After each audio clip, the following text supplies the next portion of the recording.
Hello! Hello! Hi, welcome to episode 80. Today is just a day session. I've been joined by Keith once again, and for this day session we've taken a trek up to Drayton Reservoir. Bit of a trek as well, you can probably see over our shoulders. This is the lake. What lake? Yeah. The country is absolutely blanketed in thick fog at the moment, and yeah, it was a bit of a trek. Some points on the drive up here, couldn't see more than a couple of car lengths in front. We took a family of polos out. Yeah, we're here now. Kit's still in the car, so going to quit this waffling and Go fishing. yeah, let's do that. Right then, guys. Before I do anything, the first thing I want to do is make up my spod mix that I'm going to be fishing today. I'm planning on fishing zigs all day, so I've brought some ingredients here to make a sloppy spod mix. Sorry if the car looks like it's ruining the shot, but we are on the dam wall here at Drayton, and the main road is just down there, so I'm using my car to fish shield. Right, first thing I do, I've got a big bucket, and I'm going to pour in a load of water that I've just took out of the lake. First thing I'm going to put in, I've got some caramel condensed milk. That's going to give me sort of a toffee flavour and sort of cloud to go into the spod mix. So let's put all that in. A nice little scoop here to mix it all in.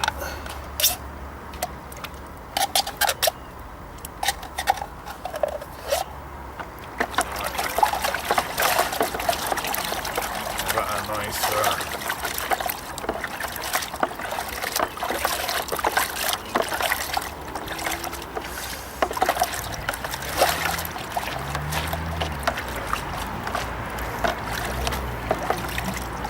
Right, so what I've got now is a nice creamy water. Right, first ingredient, flake maize. It's well, that's what it is, it's maize that's been flaked. That's going to go in first. I want to get that soaking because it's a dry particle. Those bits, they're going to basically, it looks like cornflakes, so what's going to happen is when it goes into the water they're going to flutter down slowly and well, basically give like the visual element to me spod mix. Right, second ingredient, just a cheap one, porridge. Good for adding to any cloudy kind of spod mixes that you want to do. Costs about £1 a bag, ideal for making up sloppy spod mixes. So, all that's going in.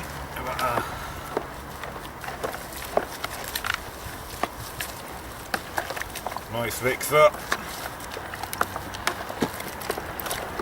Lovely.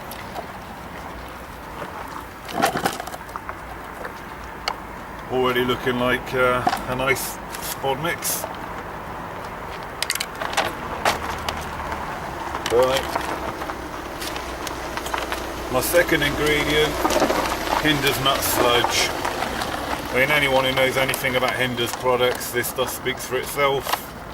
It's basically full of crushed sort of tigers and nuts and what have you, and an excellent spod mix. All that can go in.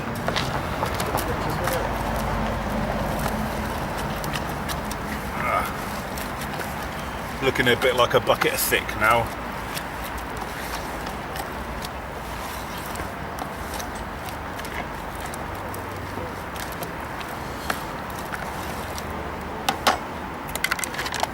Next ingredient, 1.5 kilos of A-mix. This is basically crushed hemp and nuts, and this is basically gonna just add more cloud to the water. This is going to sort of hold in the upper layers and just make a nice cloud, so all that can go in. I mean, everyone who told me when I said I was coming to Drayton said make up plenty of spod mix, and this bucket I think it's going to be practically full, so let's get all that A mix mixed in. Oh yeah, looking like a right old bucket of thick now.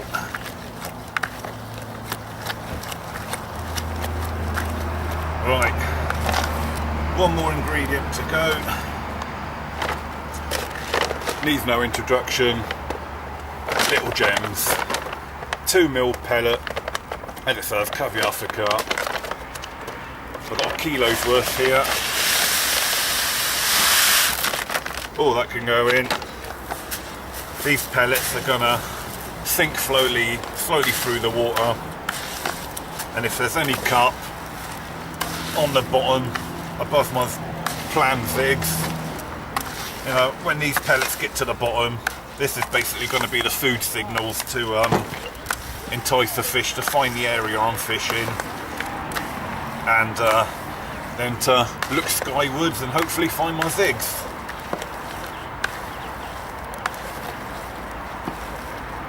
Right, that's all nicely mixed together now. And pretty much what I am left with, one big bucket of sloppy spod mix.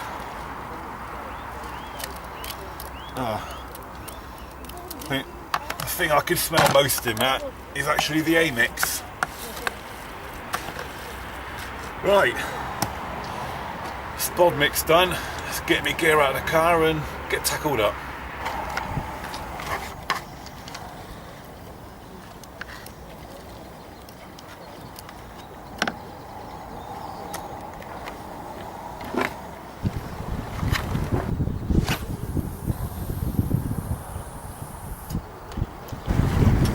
Fish aren't put off by a spod or a spawn, because this take up while spodding over the top.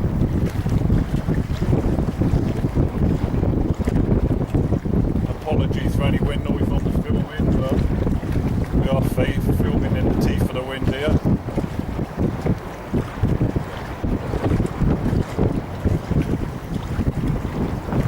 This was on a 10-foot zig.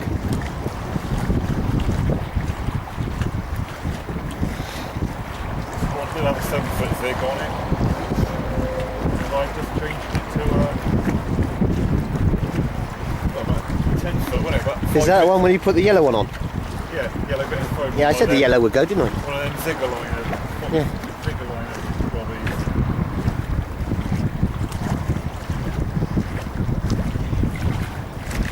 Did have a bug on a 7-foot zig.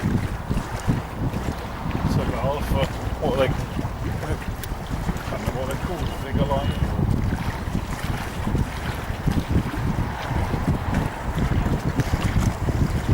Forget this fish and I'll show you anyway. Yeah, just thought it was time to put a bit more of that floppy spod out. Must have put out about 4 or 5 spods.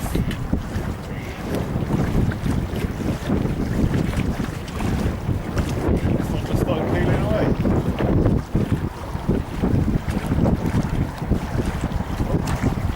Woke up now, isn't he? Hey, Woke up. just a little.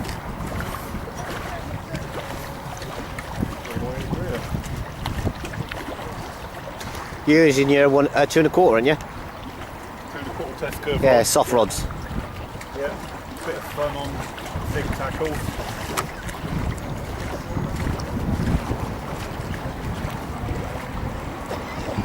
Oh, going over that side now.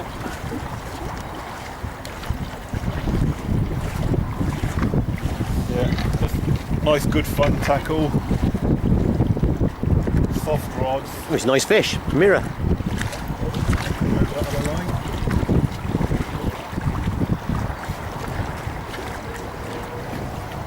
Get him over that, yeah. Going this way.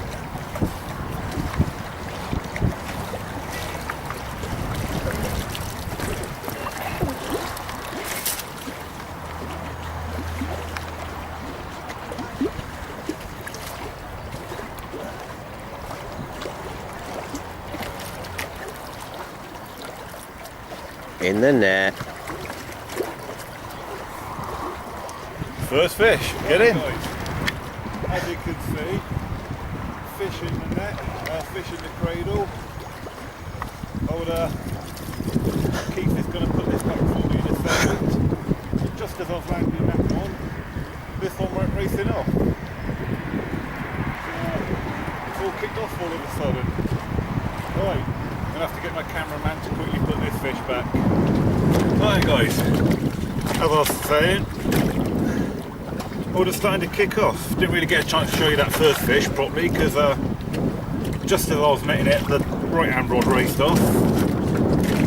And this fish, which has been a bit lively, picked up my second 10-foot zig just as I was landing the other fish. So Keith had to quickly put that other fish for me, so thanks Keith behind the camera.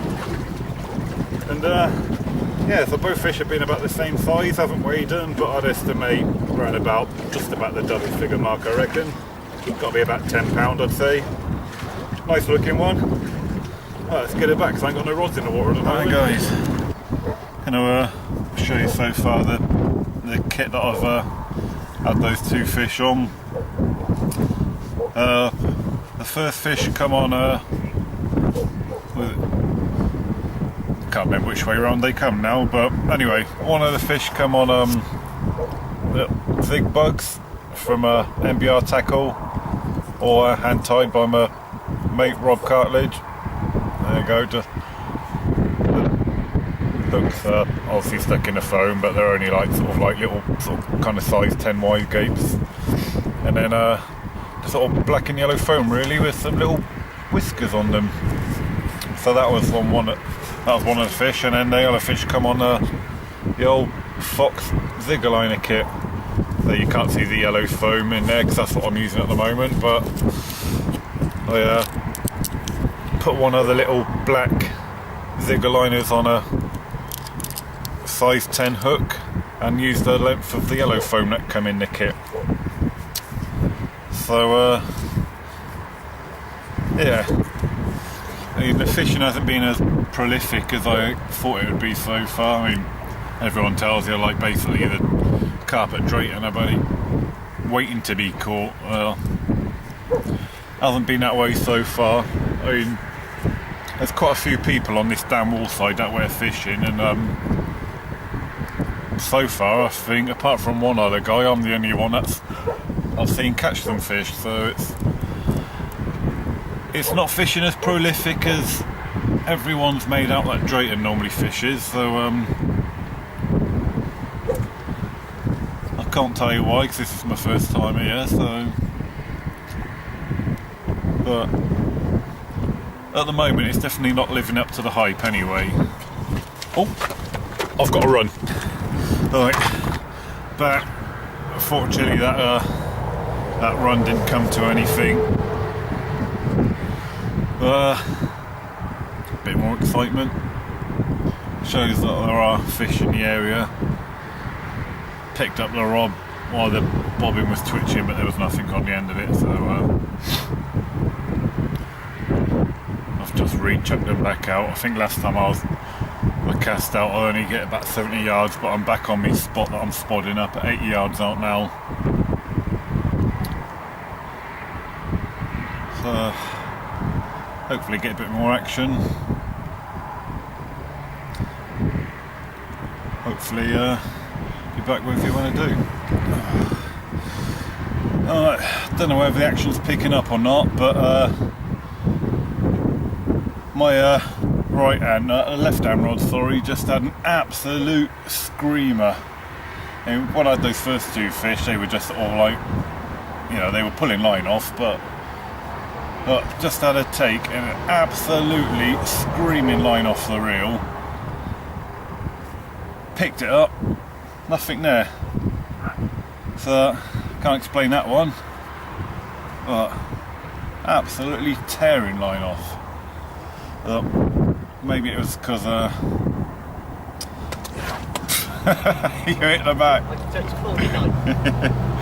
Oh, Keith's doing just some spomming, and he just hit the spom on the ground behind him and dropped his payload. Oh, always amusing when that happens. Yeah, when I did wind that rod in, it had picked up Keith's right hand rod, so maybe that was the cause of the fish loss, who knows, but it was a bloody good run, that's for sure. Anyway, just put out a bit more spod mix anyway. Constantly all day actually I've been carrying on putting out the old sloppy spod. Probably got about a quarter of me mix left. Everyone did say bring a lot, and yeah, see what I mean now, because it's only just gone sort of after lunchtime really, and I've already got for about 3/4 of me sloppy spod mix, so yeah, I think I should have brought more really.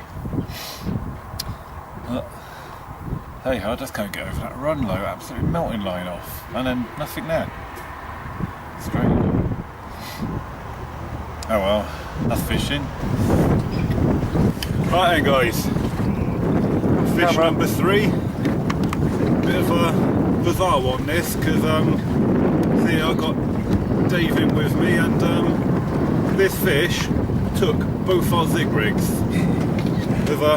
At first we thought we had a bit of a tangle, and when we got it in the net, Dave allowed his line to go slack so I could wind it in, and got it in the net, and it had both zig rigs clearly in the same side of its mouth, so we can both claim this one really, can't we? So nice one. Bit of a bizarre one. Yeah. Nothing I've ever seen before. First one I've ever had that to me in my life. Yeah, so we can claim about £5 each of this. Yeah. So, no. £2 each. I did the rest. So it was a joint effort. I wound it in, but Dave allowed his line to go slack for it to happen. So cheers, mate. Happy days, no worries, Chris. Our feature there. That's it, brilliant. Happy days, save me a blank. Teamwork. Oh, brilliant, mate. Right, as you stand there, it will. Right then, guys. It's all kicking off. Just had that third fish. Fish number 4 is here when he wants to behave himself. Carry out you copy or anything like that. And fish number 5 is on the other rod, which I'm holding. Keith has just picked up for me. So let's show you this one. Right, there we go. Nice looking one, about the same size as the other 3 fish so far. It's starting to get a bit mental. We can see fish out in front of us now, so it's starting to come on a bit. So, right, let's get this one back in the water, and then we'll have a look at fish number 5. Well, we just had a fish. Well, Chris had a fish.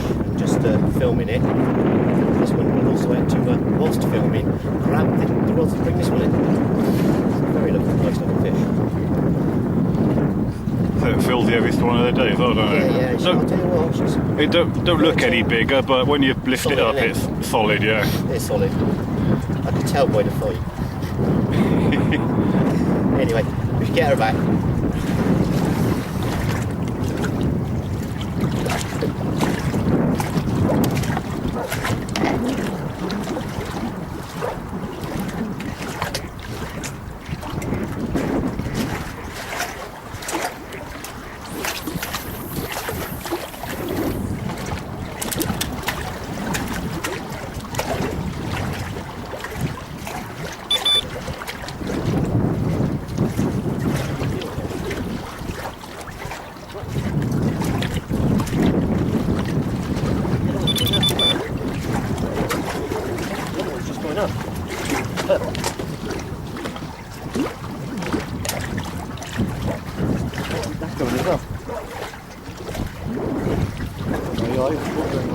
See that then.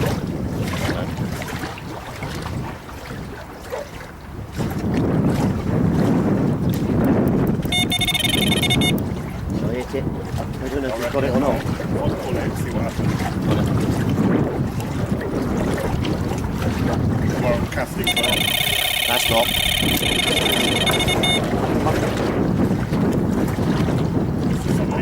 That's a fish. That's another one.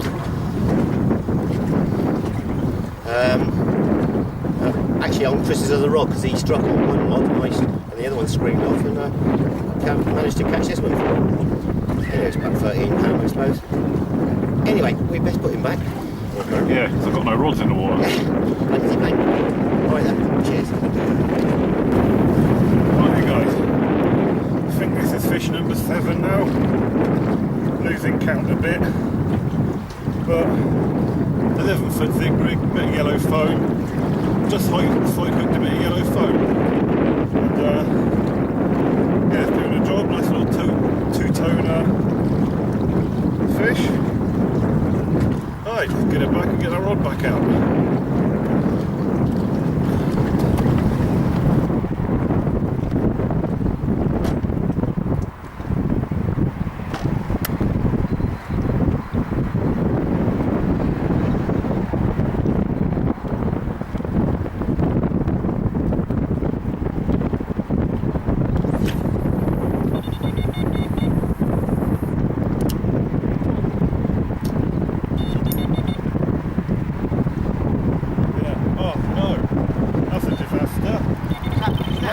Line just snapped. What? Your spot's still out there? Yeah.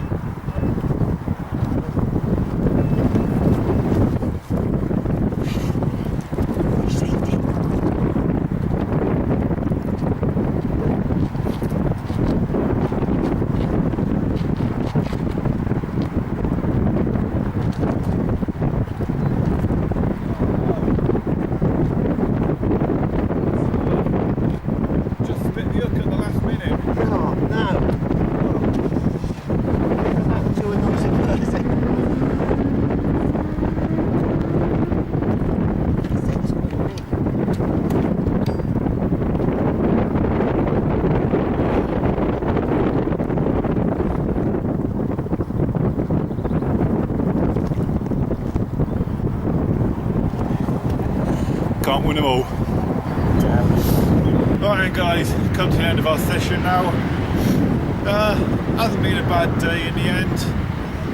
Still not as prolific as what we was expecting it to be. I think we had 8, 9 fish in the end, something like that. I lost count. Yeah. And but yeah, it was alright for the first time here. I was happy with the amount of fish we did have. Like I said, I was expecting more going on information we had before we come here, but anyway, nearly all packed up now. Just got a few odds and sods to pack away, and then we're off home. Hopefully not as foggy going home as it was coming here. But anyway, thanks for watching, and I will see you next time in episode 81 when I'll be fishing Olivemead Lake, hopefully fishing for 40s. So till then, tight lines.